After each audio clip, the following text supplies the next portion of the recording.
ষষ্ঠপতি ষষ্ঠে থাকলে হর্ষযোগ, অষ্টমপতি অষ্টমে থাকলে সরলা যোগ, দ্বাদশপতি দ্বাদশে থাকলে বিমলা যোগ হয়। অর্থাৎ হর্ষ, সরলা এবং বিমলা এই তিনটি যোগকে বিপরীত রাজযোগ বলা হয়।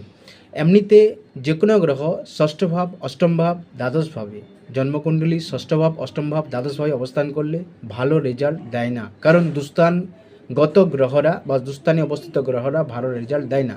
কিন্তু এক্ষেত্রে বিপরীত রাজযোগের সৃষ্টি হয়। ষষ্ঠপতি ষষ্ঠে থাকলে হর্ষযোগ, যেটা খুবই ভালো যোগ। অষ্টমপতি অষ্টে থাকলে সরলা যোগ, আর দ্বাদশপতি দ্বাদশে থাকলে বিমলা যোগের সৃষ্টি হয়। এরকম বিপরীত রাজযোগ অর্থাৎ হর্ষযোগ, সরলা যোগ, বিমলা যোগ থাকলে জাতক বুদ্ধিমান হয়, শিক্ষিত হয়, ধন সম্পদের অধিকারী হয়, ঐশ্বর্যবান হয়ে থাকে, সম্মানের অধিকারী হয়ে থাকে এবং অনেক জনের সহযোগিতা বা লাভ হয়ে থাকে এবং সাফল্যমণ্ডিত